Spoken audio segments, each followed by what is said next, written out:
Good evening प्यारे बच्चों, Aarav education में आपका स्वागत है। आज करेंगे हम कार्बोहाइड्रेट्स पार्ट का लास्ट टॉपिक रहेगा पॉलीसैकेराइड्स।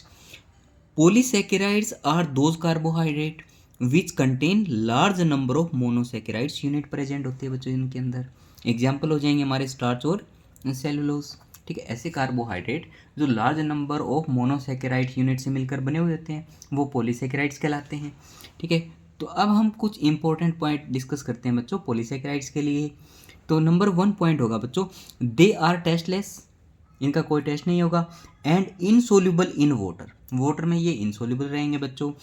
ऑन हाइड्रोलिसिस, जब हम इसका हाइड्रोलिसिस करेंगे तो ये हमें large number of monosaccharides unit देंगे बच्चों। ठीक है, उसके बाद बात करते हैं बच्चों, जो हमारा पॉलीसैकेराइड्स है वो दो टाइप का है। कितने टाइप का है बच्चों? दो टाइप का है। Polysaccharides are two types. एक होता है बच्चों होमोपॉलीसैकेराइड्स और एक होता है बच्चों हीट्रो पॉलीसैकेराइड्स। अब हम बात करें होमोसैकेराइड्स कौन सा होगा और हीट्रोसैकेराइड्स हमारा कौन सा होगा। होमोसैकेराइड्स का मतलब बच्चों जिसके अंदर same unit of monosaccharides present हो। ठीक है, तो ये देखो, they contain same monosaccharides unit, उसको हम क्या बोलेंगे बच्चों? होमोपॉलीसैकेराइड्स। एग्जाम्पल हो जाएंगे आपके स्टार्च और सेलुलोज। अब बात करते हैं heteropolysaccharides. They contain different type of monosaccharides unit, जो different type of monosaccharides unit से मिलकर बनते हैं उनको हम क्या बोलते हैं बच्चों? हीट्रोपॉलीसैकेराइड्स। एग्जाम्पल हो जाएगा हमारा heparin and hyaluronic acid, heparin and hyaluronic acid. अब बात करते हैं बच्चों, जो हमारा पॉलीसैकेराइड्स है उसके अंदर हमारा एक टॉपिक आता है स्टार्च। अब स्टार्च क्या होता है बच्चों? It is major components of potato, rice, beans and corns. इन सभी में ये मेजर कंपोनेंट्स के रूप में पाया जाता है बच्चों। ठीक है, अब बात करेंगे it is white powder, colour इनका वाइट रहेगा बच्चों। इनसोल्यूबल इन कोल्ड वाटर, अगर आपका पानी ठंडा है तो उसमें ये इनसोल्यूबल रहेगा। But soluble in hot water, hot water में ये बच्चों सोल्यूबल रहेगा। इसके बाद बात करते हैं हम बच्चों, it aqueous solution give blue colour, it's aqueous solution give blue colour. In iodine solution, iodine solution के अंदर आप स्टार्च को मिक्स करोगे तो वो आपका कौन सा देगा? ब्लू कलर का देगा। ठीक है, ये टाइट्रेशन में हम यूज़ करते हैं बच्चों। अच्छा, अब फोर्थ पॉइंट है बच्चों, starch is a mixture of two different polymer. दो डिफरेंट पॉलीमर का ये मिक्सचर होता है। एक होता है बच्चों अमाइलोज और एक होता है अमाइलोपेक्टिन। अमाइलोज में बच्चों 20% स्टार्च प्रेजेंट होता है और वाटर सोल्यूबल होता है। ये अमाइलोज वाटर सोल्यूबल रहेगा बच्चों। अमाइलोपेक्टिन में 80% स्टार्च होता है बच्चों, बट ये वाटर इनसोल्यूबल रहेगा। ठीक है, इसमें देखो स्टार्च कम अमाउंट की है इसलिए वाटर में सोल्यूबल है, क्योंकि यहाँ पे हाइड्रोजन बॉन्डिंग बनती है आपकी, उस हाइड्रोजन बॉन्डिंग के कारण ये बच्चों वाटर में सोल्यूबल है। अब हम डिस्कस करते हैं वन बाय वन। तो सबसे पहले बात करते हैं अमाइलोज की। तो ये देखो बच्चों, अमाइलोज में हम क्या डिस्कस करने वाले हैं? अमाइलोज के बारे में कुछ इंपॉर्टेंट पॉइंट है, पहले वो डिस्कस करेंगे उसके बाद इसकी स्ट्रक्चर पे जाएंगे। तो सबसे पहले देखो, it is linear polymer of alpha D glucose.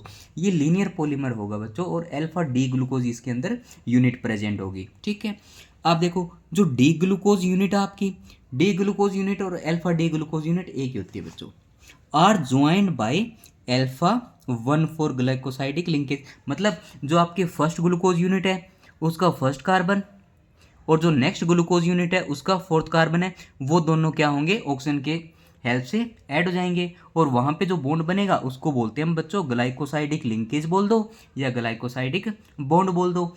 उसके बाद थर्ड पॉइंट है बच्चों, linkage contain hydrogen bonding with H2O, इसलिए तो ये सोल्यूबल है, so it is soluble in water. तो रीजन रहेगा बच्चों हाइड्रोजन बॉन्डिंग का। अच्छा, उसके बाद बात करते हैं हम बच्चों स्ट्रक्चर ऑफ अमाइलोज। अब हम डिस्कस करेंगे स्ट्रक्चर ऑफ अमाइलोज। अब देखो मेरे पास ये अल्फा डी ग्लूकोज यूनिट है बच्चों, ठीक है, और यही बारी बारी में रिपीट हो रही है। तो ये हमारा C1 कार्बन होता है बच्चों, ये C2 होता है, ये C3, ये C4, ये C5 और ये आपका C6 हो जाएगा। ऐसे ये 1 2 3 4 और ये कार्बन आपका 5 हो जाएगा और ये कार्बन आपका 6। अब देखो एक तो 1 कार्बन है, यहाँ पे आपका OH होता है और एक 4th कार्बन पे यहाँ OH होता है, तो इन दोनों से बच्चों वाटर मॉलिक्यूल बाहर निकल जाता है, तो ये दोनों कार्बन है ऑक्सीजन की हेल्प से ऐड हो जाते हैं और इसी लिंक को हम क्या बोलते हैं बच्चों, अल्फा 1,4 ग्लाइकोसिडिक लिंकेज। अगर क्रॉस लिंकेज आ जाए आपके पास ऐसे क्रॉस, तो उसको बोलेंगे बच्चों बीटा ग्लाइकोसिडिक लिंकेज। ठीक है, तो ये तो था बच्चों हमारा अमाइलोज। अब इसका सेकंड पार्ट करते हैं, अमाइलोपेक्टिन। स्टार्च की टाइप है बच्चों, स्टार्च है वो 2 टाइप का है, अमाइलोज और अमाइलोपेक्टिन। ठीक है, अब बात करते हैं हम अमाइलोपेक्टिन क्या होता है। बहुत सिंपल है ये। ठीक है, तो देखो कुछ एक इंपॉर्टेंट पॉइंट है वो पहले डिस्कस करते हैं, उसके बाद इसकी स्ट्रक्चर पे जाते हैं। तो देखो बच्चों, it is insoluble in water, it is insoluble in water आएगा बच्चों यहाँ पे, it is insoluble in water. ठीक है, अब सेकंड बात करते हैं बच्चों, वो हमारा एमाइलोज है वो लीनियर था, ये क्या रहेगा बच्चों, ब्रांच्ड पॉलीसैकेराइड्स रहेगा, ये डिफरेंस रहेगा दोनों में। ठीक है, second, large number of alpha D glucose unit are joined together alpha 1,4 glycosidic linkage, जैसे हमारा अमाइलोज में था एज इट इज, एक तो लिंकेज इसमें ये रहेगा और सेकंड जो लिंकेज होगा बच्चों वो क्या रहेगा, it also contain 1,6 glycosidic linkage, मतलब एक यूनिट का एक ग्लूकोज यूनिट का C1 और आपका जो सेकंड रहेगा उसका C6 है, वो एक दूसरे से क्या करेंगे, लिंकेज करेंगे, उसको हम क्या बोलेंगे बच्चों, ग्लाइकोसिडिक लिंकेज 1,6। ठीक है, और जैसे ये एक दूसरे के साथ कनेक्ट होंगे तो एक हमारे पास नई ब्रांच क्रिएट होगी। ठीक है, नई ब्रांच है पॉलीसैकेराइड्स की क्रिएट होगी। ठीक है, अच्छा उसके बाद बात करते हैं बच्चों हम स्ट्रक्चर ऑफ अमाइलोपेक्टिन। अब देखो बहुत ही सिंपल है बच्चों, ध्यान से देखना, इसमें देखो क्या रहेगा हमारा,